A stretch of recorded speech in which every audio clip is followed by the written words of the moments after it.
Hello, everyone. So glad that we can join you at the World FinTech Festival. And with me are Ashok, who's head of digital assets at Mastercard, Eric, who's chief operating officer at Crypto.com, and Rajesh, who heads up the cybersecurity and R&T technologies, as well as his equity partner. Thank you so much for joining me today, gentlemen. Hello, hi Keith.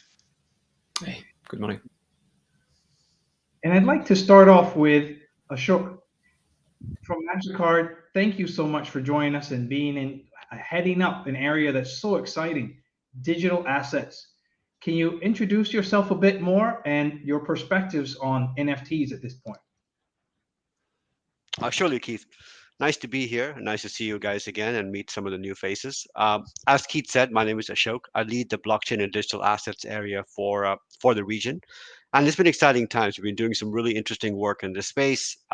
In ways of NFTs, they're kind of new and kind of old in a way.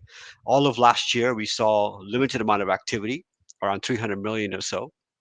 But year to date, 2021, from what I understand, we're at $2.5 billion worth of activity in the NFT space. So really exciting times in this area. Um, Not sure if I completely buy into what NFTs are trying to do, but they're here. So we're trying to see how we can kind of incorporate some of the features into our programs down the line. Thank you so much, Ashok. And over to Eric. Eric, can you give us your thoughts on? You just had a launch with a great video of Matt Damon talking about Crypto.com. Very exciting. Yeah, definitely. We're very excited as well, and it was very positively received. I think what we were trying to do is really explain our vision and what we stand for. And I think that ties quite nicely with the word of NFT. What we're trying to build is a word that is, I would say, more fair and more equitable to everybody in the world, creators, developers, individuals, and users, and giving them that true ownership that they want around their money, data, and identity. And we feel blockchain and NFTs are an extremely powerful tool to empower people so they can make that commitment that you see in the video and grow from it. So for us, NFT will power many new use cases around identity, create new communities, new art form, and much more. I think it will also redefine the relationship between brands, creators, and their fans and collector. So I'm very excited to engage with the panel today and look at all the amazing applications that are coming up in that space. Excellent. Thank you, Eric. Rajesh, the lawyer on the panel. Thank you so much for being here, Rajesh, and to bring us to some ground truths as well. So we're looking forward to hear from you, Rajesh. What are your thoughts? Thanks, Keith. So on the legal side, I'll be sharing two broad areas. The first would be, on some of the legal pitfalls and things to look out for. But also, I want to also talk about how, from a legal standpoint, NFTs can be leveraged in areas like software licensing, automatic royalties, proof of ownership in virtual and physical goods. So I'll share more shortly. Thanks, Keith. Thank you, Rajesh. And I'm Keith Carter. I'm a professor at the National University of Singapore School of Computing. And I'll be your moderator for today. My focus is on looking at fintech and how it can be applied both in financial services and supply chain. NFTs brings a very interesting perspective of ownership, digital ownership in the first instance, or perhaps ownership of physical things as well. Well, if the execution can be done correctly. I'm also director of our NUS FinTech Lab, where we provide experiential education.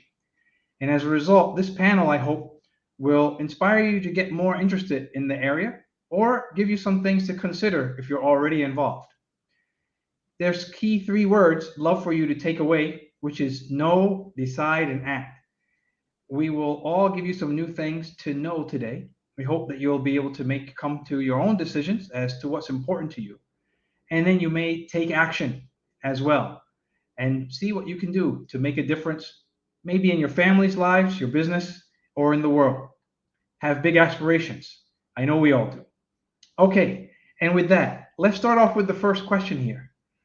Why is there so much hype around NFTs when the buying process seems to be potentially anticlimactic. When you think about it, potentially you've bought a screenshot. You could just have taken a picture of the screen and hold it up on your phone and say, hey, I bought this NFT, and the other person will show a picture and also say, I bought the NFT. I just wonder, and where are we going? How do we really look at this? Where's the excitement coming from? So Eric, if I could come to you first. Sure, with pleasure. I think buying an NFT, it's a lot more than just buying a JPEG. It's a way of expressing who you are. It's a way of defining your identity, setting also which community you want to belong to, and what you stand for. That's also true for collectors of physical assets. That's the same principle that apply with NFT, just in the digital form. And with the blockchain technology, we have now the ability to have that authenticity proven by math and cryptography. So what you were doing in the physical world, you can now showcase it also in the digital world. But it's a lot more than just buying an asset. It's also the sense of community and identity that you build around it. Thank you, Eric. I'd like to see Ashok, can you lay in on this as well? Well, I'm kind of going with Eric on this one as well, because I think there is a lot of things going on in the NFT space. I mean, obviously, yes, I can take my 2-year-old's picture and create an NFT and sell it. And it's a sense of ownership to create that identity. But there's a lot more to it, right? I mean, I think if you look at some of the NFTs which are out there, you've got NBA players who have created NFTs of specific shots that they have taken, or you've got Bollywood actors or cricket players. All of these guys are getting into the NFT space now, which they couldn't do before, right? So in the past, you could potentially own certain type of art form, but now you have derivatives of those art forms that you could own, but you can't own in the past, right? So as I was saying, I was reading the news the other day. I'm not sure if you guys have seen Pulp Fiction, but Quentin Tarantino is actually NFTing certain edited scenes which weren't initially in the movie, right? So there are things that you could make into NFTs that you couldn't in the past, right? Uh, or you could even take old memorabilia, which are probably sitting and collecting dust in somebody's closet, and convert that into NFTs, and that adds value. And you're moving along to what value does it truly add? So in addition to what you're willing to pay for it, what it represents is that for a lot of people who did not have a way to display some of the things that they've created, this gives them a completely new place to put that stuff. Like artists who couldn't get a wall space in a gallery can now create an NFT and share that, or musicians who couldn't really get a recording contract could create an NFT and share their music. So you've kind of got like this secondary market in a way where you can push some of these ideas and thoughts that you couldn't really get into the mainstream in the past. So a lot more than just purely digitizing a picture. There's a lot more economy around it than just purely that. Thank you, guys. This is, Yeah. first of all, Eric, your answer blew me away. Community, what community are you part of? You're kind of taking a stand. Ashok, you've put this in very interesting terms in terms of how artists can perhaps have a new channel for and capability for them to share their art and for people to benefit from seeing what would have been difficult to in the past, building up this global community. Thank you both for giving very enlightening answers on this. Rajesh, would you like to add something here? Yeah, just very quickly, again, from a legal standpoint, we just look at the elements that are involved. What is an NFT? It's a non-fungible token. It's a token. So the token can be attributed to an instrument below it. So one example that you can think of, for example, is real estate investment trust, right? The way it is now today and how difficult it is to actually deal with estate. But if you take that and you look at concepts like, okay, I can take a particular good like a property and break it into different parts, ascribe each part to a token, and get that token monetized. From a legal standpoint, this is not an unfamiliar territory. Anyone who's done REITs and other forms of securitization will know very clearly what the legal models are. So my messaging to everyone is that, go ahead and do what you need to do. The lawyers are not going to be too far behind in terms of helping you structure the necessary legal instruments. There's a little bit of interest in terms of the fact that it is such a democratized model as opposed to structured and regulated models like real estate investment trusts, which are trusts, and there's long, deep legal principles that go into that area. But bear in mind that we can take those legal concepts and apply them to the modern tokenization workspace without very much difficulty. So a lot of thinking going on right now in the legal space on how we take all these old concepts and modernize them for a more dynamic NFT-based marketplace. So happy to share more later on as well. Thank you, Rajesh. That's really important to put in place. And what you've started off with is a point of, can we digitize more things? Real estate investment trusts have already been fractional ownership in some way. Can you go a little bit further with us about this? Is this a next frontier of the way we'll buy things overseas or at our own homes, but maybe we can't afford it, but we'd like to buy into it a bit? And then Ashok, you had talked about how shots are being NFT'd and so forth. Could you take us a little bit though, Rajesh, into how else can NFTs be used? It's not just art. You said real estate. Carry on with that. Sure. I think it's a technology for its time. And from the tech lawyers who understand what's going on, it is the payment methodology and the monetization model of its time. So if you look at what's going on in gaming today, for example, the software is free. No one charges for the game, right? If you go into Genshin Impact, if you go into any of the major massive multiplayer online gaming platforms, people used to have to pay hundreds of dollars to buy that software and then use it. Now the software is free and the charging are on digital assets that are sold on the platforms. And everyone needs a easy, quick way of monetizing these tokens. That's where, again, NFTs can come in and really start serving its purpose. So that's just one example of where it is happening. And we take that out and look at what's happening in the art area, that speaks for itself. But I think, for me, I think there's an over obsession on the use of NFTs and art. It's a fantastic use case, but it often limits the discourse in the area. People need to take a broader plane when you look at this and say, wow, I now have a tool which allows me to take a particular asset, break it up into multiple parts, and monetize it.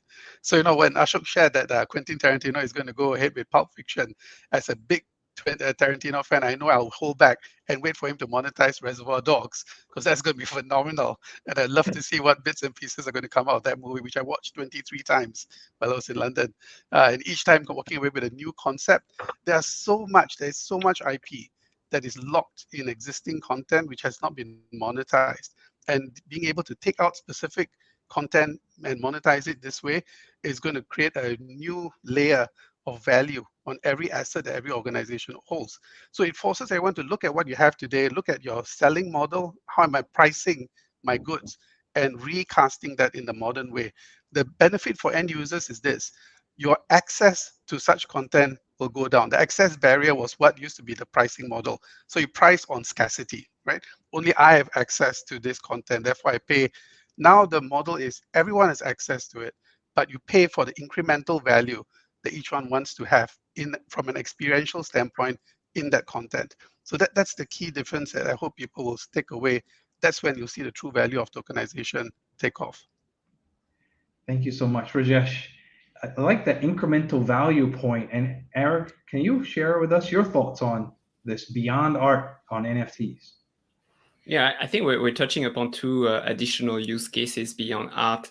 I think one, the point that also Ashok made around the memorabilia or the events that happen in NBA. So this week was actually quite a happening week for the Crypto.com NFT platform.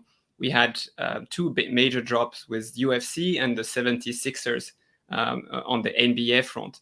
And what they did is starting to represent some of those historical moments of the club during great matches, and connect it also with the real world, with benefits and tickets and access to future matches, and starting to have a different model of relationship with the fans, giving them access to that IP and that memorabilia around those historical moments, plus tying it with benefits in today's world. So that was quite fascinating, and it's the same for UFC. The UFC example is quite interesting because it not only benefits the brand, but it also benefits the fighters that are represented in the NFT. So we can share the value across the brand and people who are participating with that brand.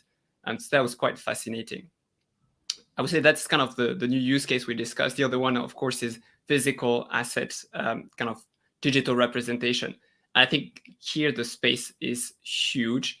There's so much to be done, but I'm keen to see, how Rajesh and lawyers across the globe will make sure it's enforceable, because there is a lot of intricacy there on how to make sure this ownership is actually enforceable in each jurisdiction. But the potential is massive.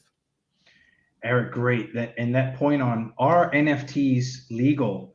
Are they, and what are the jurisdictions going to say? Who sold it? Where would you bring up a legal issue and what have you as well? So Rajesh, back to you on this for a moment, and then I'll come to you, Ashok. In terms of this legal part, are the legal firms getting excited that this could be another whole new area of law, or are we concerned that, hey, there's not enough definition, we better start with regulations first? Where are people going right now? Sure. So Keith, there are two parts to this. First, it's massaging existing legal models to fit the tokenization requirements. So if I mentioned before, things like REITs, etc., the whole concept of fractionalized rights is not a new concept. It goes all the way back to the early days, when someone cracked a rock into two pieces and gave one piece to the other person. Same concept, really. Now you're just using tokens instead of these pieces of rocks. From a lawyer standpoint, the old Stone Age lawyers used to do, before you get hit on the head, what you tell everyone is this: look, guys, think about the fact that these are now speculative vehicles, right? And when you have a speculative vehicle like a token, the uncertainty is significantly higher than it is for traditional instruments. And from a lawyer standpoint, we need to make sure there are enough protection, whether it's regulatorily or contractually, to ensure that a speculative element comes under some degree of control. Why do I say that? Right now, people are very happy having numbers just going through the roof, high up. But the reality is numbers are going to go up and then they're going to come down, they're going to go up, they're going to come down. When that happens, you end up with a speculative vehicle that cannot be adequately or sufficiently monetized with any degree of certainty. So lawyers want to come and step in to provide some degree of parameters of control to allow for some certainty where it makes sense for it to do so. Right now, my view as a lawyer is it's too early for us to put in place strict regulations. The reality, though, is that laws will come to bear on NFTs. If the NFT is tied to a security of any sort, inevitably, in Singapore's context, the Payments Systems Act will come into play, and you need to look at FATF and other, general principles with regard to trading of these instruments and complying with the regulatory requirements. So, very important that you run this past, legally trained persons, not necessarily lawyer. Lawyers are sometimes overestimated. I think as long as you understand the legal concepts yourself, start thinking about the legal risk issues, and think about, besides Payment Systems Act and FATF, also have a think about the fact that these instruments can often be used for fraudulent purposes. What steps are you taking to ensure there's a degree of control over the manner in which the tokens can be shared? The big concern people have today is that many of these tokens can be taken over by people with speculative intent, and then the returns are shared and misused. You've seen that happen with the Squid Game saga very recently as well. You just take some piece of that's currently the zeitgeist, what everyone's thinking about, take that, maximize returns, con a few people, pump up the price, dump it, and run. So the pump, dump, run model is where we're at now with a lot of NFTs. So as lawyers, again, beware of the fact that, do your due diligence, find out what kind of instruments that you're going to be dealing with. But apart from the fraud aspects, there's also one last bit, if I may, and that's to think about the NFT creation process. Today, you've got lots of exchanges that you can load your NFTs onto. Creating NFTs is not difficult. I sat down with my son, who's a student at the School of the Arts in Singapore, took a couple of art pieces, and hey, he's got like 5 tokens right now. No one's buying it, sadly, but he's got them, right? And he's got to get them marketed, and some point he's going to get some money out of it. So that is not a difficult thing to do. The technology barriers are down. The lawyers, therefore, again, here will be focusing on the rights of the creators, both the IP rights and the NFT rights, and how the two rights will coexist. Number one. And number two, how do you pivot the monetization away from the IP rights to the tokens? And does that make any sense when you already have in law an intellectual property right? How do you balance the two? Those are some of the questions that need to be addressed. Not impossible to do. It's all a question of balance and can be done. So one takeaway, Rajesh, you're saying is this is nothing new. It sounds new, the words are new, but the fundamental ideas have been ground truth for a long time. Let me turn to Ashok, and Mastercard has certainly enabled us, changed our lives, and I know that there's innovation built right into the culture. Ashok, can you comment on where NFTs are going here and this legal aspect or the use as well?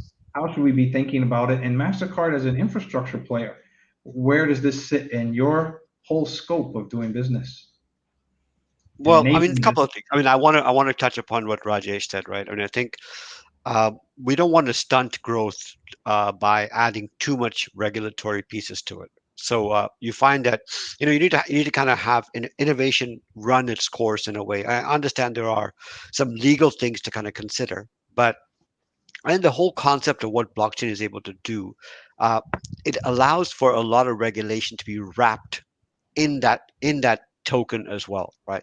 So as you're able to do that, I think you don't have to kind of overstress it with too much regulation, too much stuff, where you've gotten to such a point where you're kind of stunting innovation, right?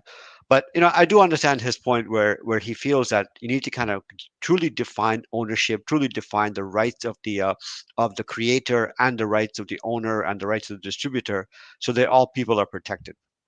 That's one piece, right? In ways of how we're trying to get involved in this space. I mean, at the current moment, we're using NFTs to kind of promote some of our loyalty products to see how people can kind of uh, uh, use their loyalty points, receive loyalty points in other forms than just airline miles or hotel points. Where, especially in Singapore, if you can't travel, you can't really use it anymore. That's where we're going. But we're also looking at other pieces, right? I mean, Rajesh brought up a point earlier about the gaming community, and what we're seeing there is a lot of people actually tokenizing or digitizing physical assets that they own in the physical world, like their Rolexes and their Ferraris and their 30-year-old Scotch whiskies, and taking it into the games, right? Uh, and that's another way you can actually really tokenize and create an NFT and bring products in, uh, and create a trade form within this alternate reality, and once again bring it back, right? And I think where Mastercard plays a role is that the ability to bring things into this secondary world, and the ability to bring things out of the secondary world into the reality, so that way you can actually use your profits from whatever you did in there, because you can buy land, you can buy buildings, you can have construction companies, there's casinos in there. So there's a number of enterprises going on, and a lot of them are run, we're using tokens, using NFTs, the ability to kind of monetize that and bring it out into reality and spend your gains. I mean, that's some of the areas that we've been working on to do that. Other areas we're trying to involve is things like trade finance, right? How could you use NFTs in trade finance, where people who are not able to kind of get uh, some of these loans for trading purposes, how do you potentially use this technology? Because you've got ownership defined, you've got the rights defined. Can you borrow against it? Can you actually create an economy to borrow against those NFTs to drive cash flow? So a number of different areas that we're exploring, and how we can actually capitalize on this space and support a completely new economy. And support the economy has been the case for MasterCard for a long time. Thanks for sharing that point of how this can come together. I'd like to bring this whole conversation to the point of play mining. People can now play games and are able to earn cryptocurrency. And as you were just mentioning, Ashok, travel has been restricted. There's emerging markets who have people that depend on tourism and that depend on, and of course, the trade wars that hasn't done much as well to certain economies too. people turn to earning money through cryptocurrency, or even turn to cryptocurrency in order to have an alternative to their fiat. Looking at this, the regulation aspect, what is this about NFTs that makes it so new? Why do we need the NFT to do this? And on the regulation part, what could stop it? So Rajesh, let me come over to you first, and then we'll go to Eric on this one. You highlighted about gaming. What can we do about what is it that NFTs really bring to the table? And in the emerging market, how do we make sure they don't get squashed out? Yeah. So yeah, in the as far as the legal area is concerned, and play mining, the key concern that people have is, at least from the legal and regulatory standpoint, is again one of certainty of the relevant parties involved, and how to ensure that that's adequately established. I think this is an overplayed card. If you look at it in the gaming concept, for example, all you need is a platform where the actual assets can be exchanged and the value can be exchanged. Right now, that sounds well and good, but if you are trying to use that platform for whatever nefarious purposes, let's say from a money laundering standpoint, then it leads to the possibility again of these tokens being abused.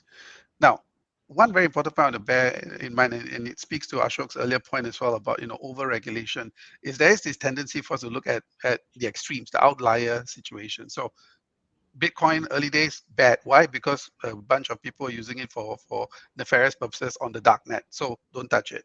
Everyone who did touch it are very happy that everyone else left it alone. Similarly, now for NFTs, there's this negativity, right? That you'll see in the media that will inevitably come up. Right now, there's a lot of positivity, money making. Exactly the same thing will happen again. People are going to switch over, and everyone gets bored with people and the rest, and say, "Oh gosh, guess what, guys? They're using this for child pornography. They're using this for A, B, C, D," and that negative taint will come to bear. And that's the reason why I say again, the need for certainty of parties is key, because you need to show that real business is happening using NFTs, that legitimate businesses, B2B and B2C, is happening using tokens right from the start, so that this negativity does not seep in. Again, I'm not seeing it happening. And so I'm quite sure NFTs will face that same backlash at some point and then re-emerge. So we have that cycle that will happen with NFTs. In the meantime, from a legal standpoint, we still have some serious issues. Number one, data protection issues that need to be looked at. There's the tendency for people to put data, personal data elements into the token itself, and therefore by extension onto the blockchain.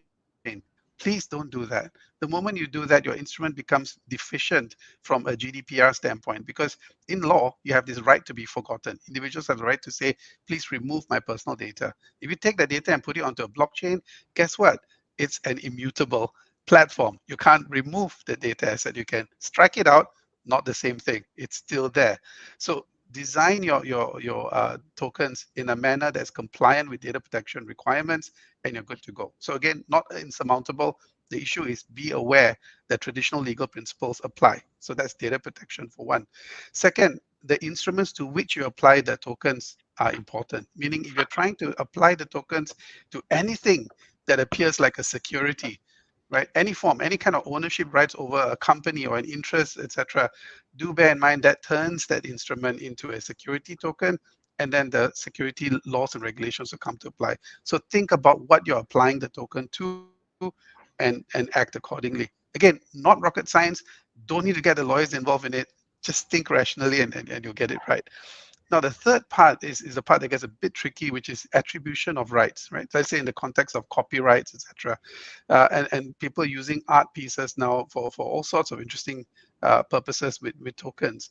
There is a need for you to think holistically about how you're going to protect your copyright or intellectual property rights in a broader sense over the content, and your token rights. Because what's going to happen in the next 2 to 3 years is massive confusion in the marketplace. The example I always like to use is the Spider-Man and the metaverse, right? We all know what's going on right now. Any person there who is involved in the Marvel Cinematic Universe will know how painful it is waiting for Sony and the Marvel group to decide on when the next Spider-Man movie is going to come out. Both of them say they own rights to the same person, the same identity, i.e. Spider-Man. Can tokenization, for example, be the solution to that, right? To bring certainty as to who owns a particular instrument. My point is this: it's not just about who owns it, It's what you own. What part of that intellectual property is it that you actually are able to assert an interest over? If you don't have that, then owning the token in isolation is just going to create another layer of confusion. Think about it as if, the Spider-Man in the metaverse is being tokenized across every single metaverse. And if you watch shows like What If and the rest, you'll know exactly where I'm coming from. Someone has to take that massive view and say, okay, guys, there are now 21 rights over this poor Spider-Man. Who exactly is going to make the next Spider-Man movie will never be decided in our lifetimes. So please don't end up in a situation where people start making mistakes like that. Think carefully about coexistence of your new rights in the token and your existing rights, that inalienable rights under intellectual property rights, and think about a model for cohesive rights allocation. For that, I would suggest strongly that you speak to your lawyers, because that's a bit more complicated, and preferably speak to someone who understands the Marvel Cinematic Universe and metaverses in general. That's it. Okay, thanks, Rajesh. Eric, your thoughts on this? Is it the developers that need to make sure? Is it the artists? And then also we looked at here the risk of having it as a security. What are you thinking, Eric, and how is Crypto.com handling these potential opportunities and risks? Yeah, it's going to be hard to add on what Rajesh said on this front, but I think for us, NFTs are still a very new sector, nascent sector with different use cases. And I will be on the side of Ashok on this, that we should not go and over-regulate it, so we are able to foster innovation. At the same time, start understanding the space, engaging with players in that space to understand it better, and start putting the framework that makes sense to protect customers at the end of the day. But of course, we're monitoring that very closely, and we have engagement across the globe with regulators and governments to help them kind of put a framework around it. The point that I want to make also is around financial inclusion and the new opportunities that blockchain and NFTs today are offering, especially in our region in Southeast Asia. There are huge new economies being created, especially around the gaming aspect of things, where NFTs are created, they're grown, and they're sold on marketplaces. Even government now are interested to support these new businesses that are being created around these new economies. So I think that's quite fascinating. The second point I would make is NFTs are a bit unique in the sense that you can take them out from one platform to another. So when we talk about metaverse, and it's been a very hot topic over the last 2 weeks with Facebook, then Microsoft, we want to build something that is open metaverse. And NFT will play a big role because you can take them, you own them, you can take them out of the platform, use them in other platforms to bring different set of benefits. And that's very powerful. And we want to encourage and support these new open platforms, what we call Web3 today, and all these applications that are owned by the users, by the creators, and by the builders.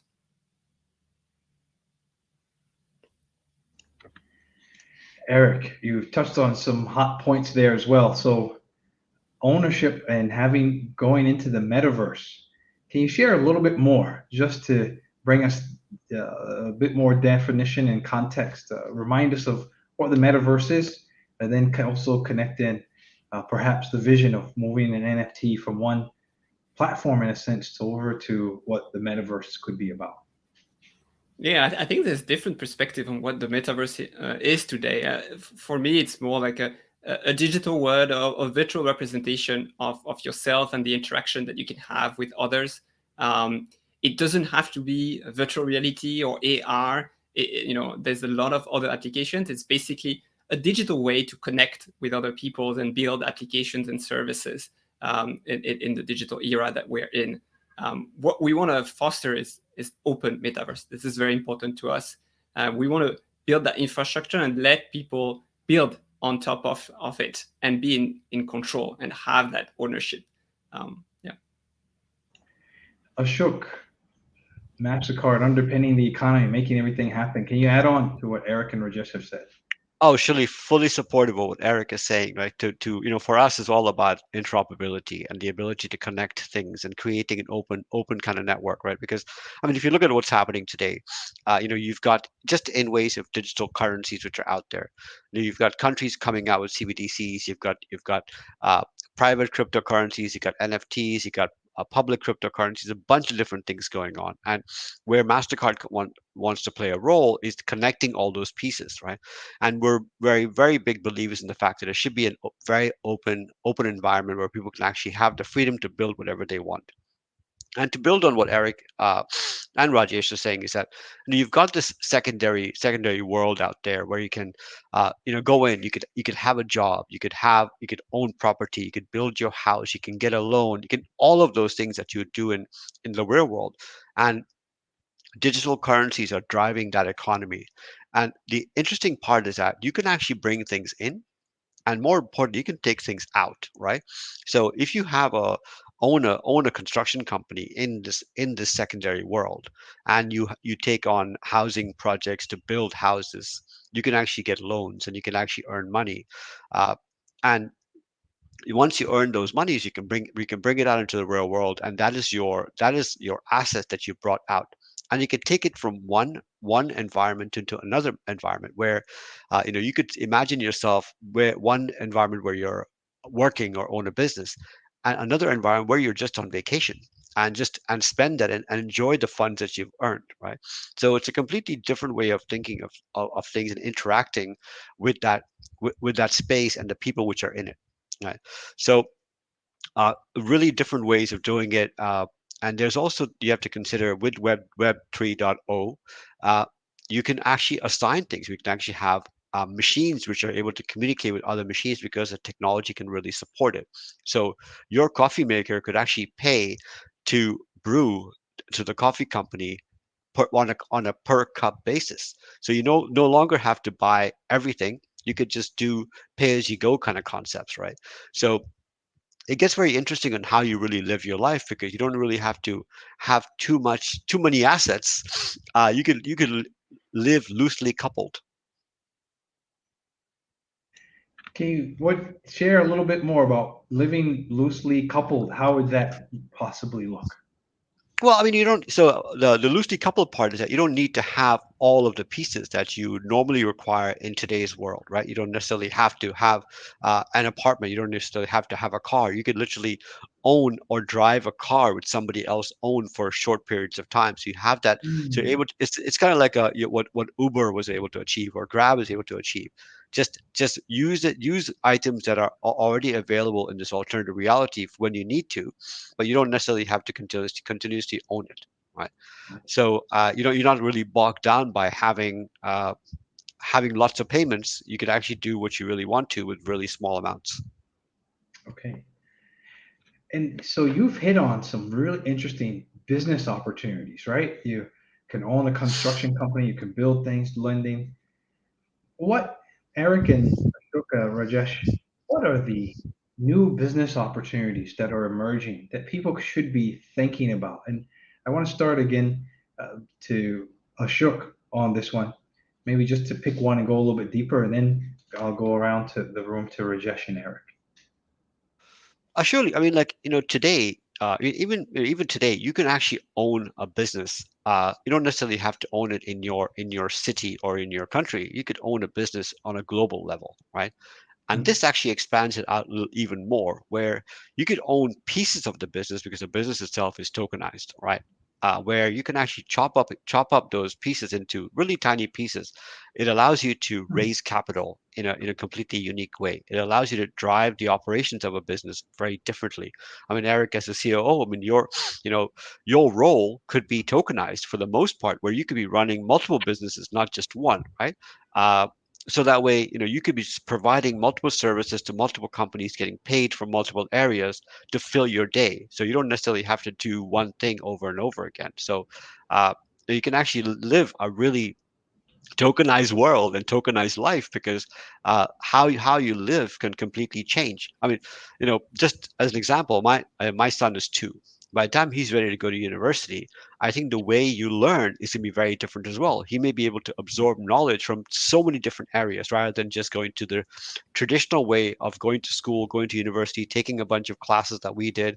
Half of them were useful, half of them probably not so much.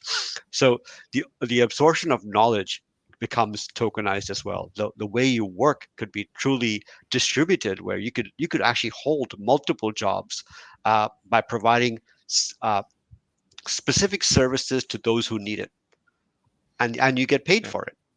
So that's fascinating. And if Keith, if I may add, I think that this new open world that is being created and with the infrastructure we're building for that will also require some new forms of governance. In the crypto space, we've seen that decentralized governance emerging, and these are complex concepts to put in place, but there's a lot of experiment. It's the same with NFT and the metaverse. Also for investment purposes, I think we've seen DAO being created where people pool investment, are able to make decisions and support economies through this kind of decentralized governance investment body. So all these concepts are emerging and will be fundamental to make sure we have a truly open ecosystem. Thank you, Eric. Rajesh. So, from my standpoint, I think I'm super happy that everything is being built on the Ethereum platform and with Solidity, because anyone who knows the blockchain era will be very familiar, as already been alluded to, that concepts like decentralized autonomous organizations, the DAO that Eric was referring to, is really the future of how these tokens are going to be operated. The ability to be able to provide your services, to multiple entities and all that is well and good, but there's still a need for a decentralized organization of those rights. And I think that is going to be the biggest shift for regulators who can't get their minds around the need for certainty in regulation. Because you take something like a decentralized organization and say, regulate this, it defies regulation by its nature. It's decentralized. It does not need regulation.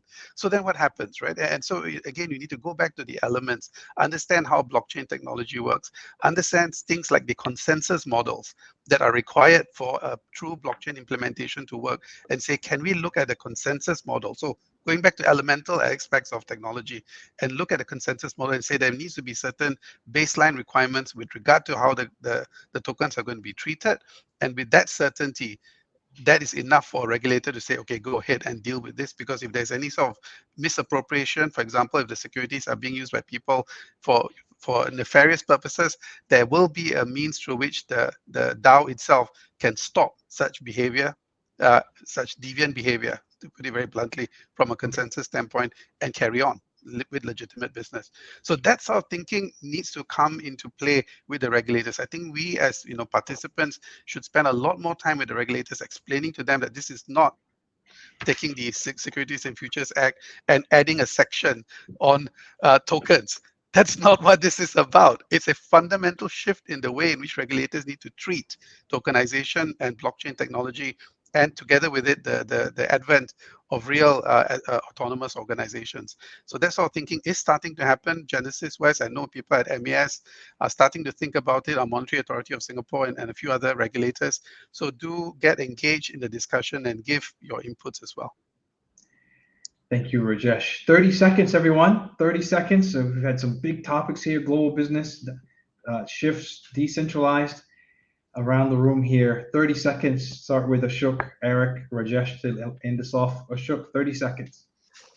Great. I mean, I think we had some interesting topics, right? So, we started off by saying, NFTs and what's the lifeline of the NFTs. But what we realize is that the NFTs is like a starting point of what you can truly do with it. And we started off with tokenizing art or a baseball card or images. And we've ended up on how just our conversation has evolved into a decentralized autonomous organization and self-regulating or creating governance and frameworks to drive some of those things that you want to achieve. So just three people in a room have kind of expanded our thinking from purely a baseball card into things which are self-governing. So you can imagine what if you add a million heads to this, or 300,000 supposed, people who are actually in the NFT space today, how is it going to evolve and how is it going to change on a daily basis? So I think it's more to come, and we continue to evolve and continue to learn from it. And we'll make some mistakes, but I think for the most part, it is a positive change. Okay. Thank you. Eric, 30 seconds. Sure. I will echo Ashok's point. I think NFTs are that fundamental building block that we are using to build this new open world on top of the internet that we call Web3. And I think it really echoes to the need and the willingness for people to have a world that is more fair and more equitable, where the value is shared and where the builders, the people who contribute, the users, the creators have ownership over this new world. And in general, just better control over their money, data, and identity, and better control over their own destiny at the end of the day. Thank you, Rajesh. Yeah, so from my standpoint, I always tell people come and see me for legal support. Don't let the lawyers hold you back, right? We're supposed to be enablers. We're not supposed to be building walls. And if we are building walls, just push us aside and carry on with what you need to do. The reality is that we are in greenfields area right now. There's not a time for regulators to step in and regulate, but they have a job to do. So it's a time for capacity building. I think instead of treating them with disdain, let's engage in positive discussions with all the regulators to understand why this is a significant change and not a superficial change. As I said, don't just add another section into your existing law. Look at reshaping the legislative model around tokenization. See this as the bedrock of the digital economy, and then push the agenda that way because it's positive. And as I said before, we don't want this NFTs to go down the same road that Bitcoin did and go into negativity. We need to change the narrative to a positive one, engage with the regulators, and let them sing the tune as to why they need tokens to succeed. Thank you so much, everyone. Wow, what an insightful discussion. Really, we went from the basics, NFT as art, all the way into metaverse and being able to run a new business there and the governance that's going to be necessary. And we can imagine too that as we begin to step foot off of the earth and travel, as Matt Damon looks into Mars, we're going to need new governance structures, new ways. You can't vote physically or move cash like that as well. So will NFTs or some variant of it be the future? Well, what we heard here today is be part of the discussion. That's the key. Let's talk about it, communicate with each other. Everyone in the audience, please feel free to reach out to Rajesh, Eric, Ashok, or I as you have ideas. We'll be happy to discuss with you. And don't forget to reach out to your regulators. This is so important. Let them be part of the discussion too, the businesses, the owners, and the schools as well. We're all in this together. There's enough space. It's a green field. It's a wide blue ocean. Thank you so much for joining us at the World FinTech Festival. Have a great day, everyone. Thank you. Bye. Thank you. Bye-bye.